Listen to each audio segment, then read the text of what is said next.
Andrew Snowden. Thank you very much, Mr. Speaker. Every week the Prime Minister comes here and reads out this pre-scripted nonsense that bears no resemblance to the questions he's actually asked. The Leader of the Opposition asked him about Peter Mandelson and he answered about the war in Iran.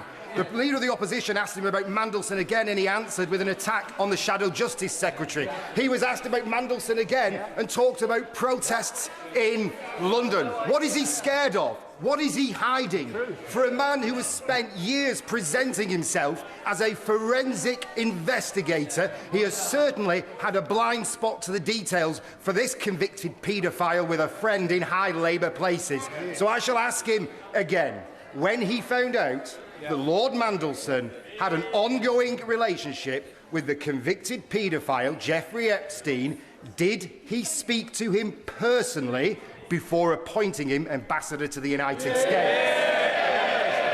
Mr. Speaker, we've set out the process. It is being put before the House. But I know why they don't want to. They don't want to talk about the war because they supported going into the war without thinking through the consequences. That is a huge error of judgment. I realise they don't want to talk about it ever again. I'm not surprised. Nor do they want to talk about the Shadow Justice Secretary saying that Muslims are not welcome to prayer in Trafalgar Square. She should remove him from their front bench, or I suspect he'll be up there next on that trail. Thank you, Mr. Speaker. I spent 20 years as a secondary school teacher in Wales. We worked hard. Labour has given them the biggest upgrade of rights in a generation. Rights that millions of us fought hard to win. But the honourable member for Clacton wants to chuck it all in the bin. Does the Prime Minister stand by these rights and agree that only a vote for Labour in May will enshrine these fundamental workers' rights? Mr. Speaker, I am very proud of our Employment Rights Act. It delivers strong rights and protections, including for all our brilliant school staff.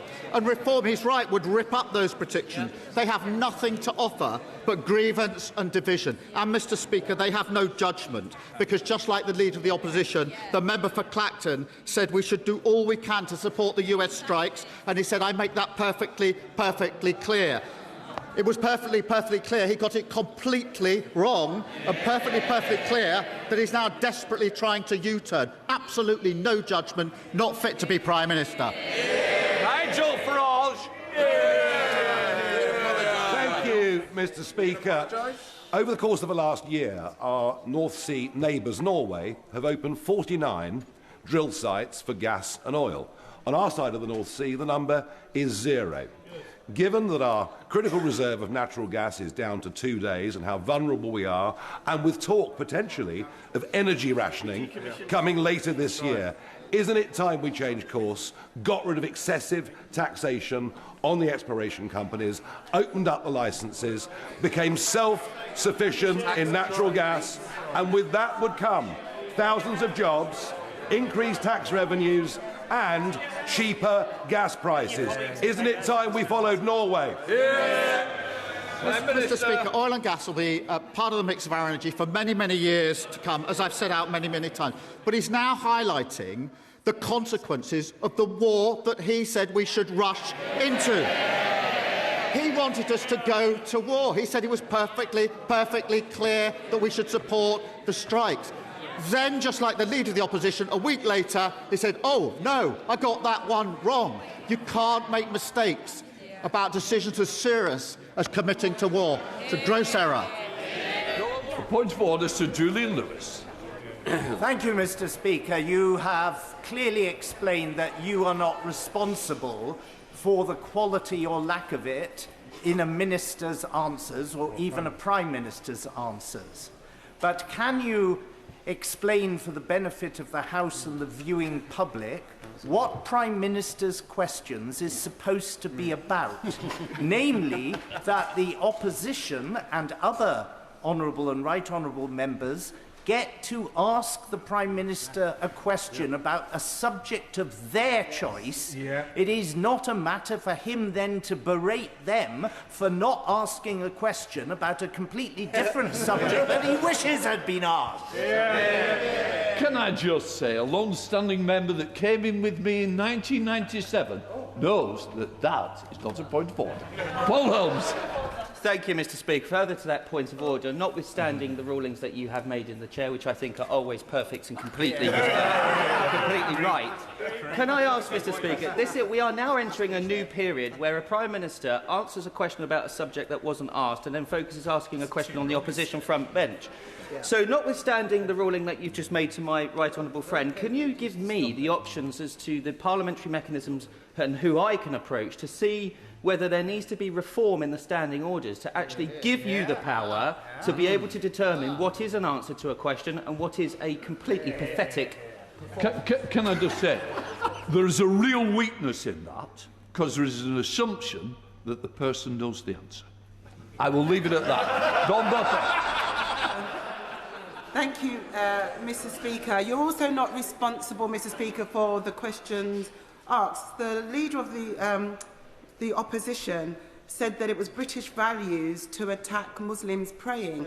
I just wondered, Mr. Speaker, if that brings this House into disrepute in regards to British values. Can I just say, Luke, it's an important point that we need tolerance. And what I would say is about respecting each other.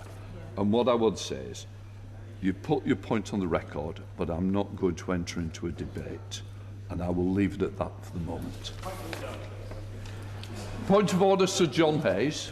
Further to the point made by my honourable friend, notwithstanding your ruling, Mr. Speaker, Erskine May makes it clear, does it not? The ministers come to the House to answer questions. And whilst the standing orders may need refining, they already make clear that that is the purpose of the sessions we have daily, and indeed in the case of the Prime Minister weekly. Is it not, Mr. Speaker? Sir John, can I just say, you're just continuing a debate that I think I've already given the answers to. I think we'll leave it at that. Thank you very much, Mr. Speaker.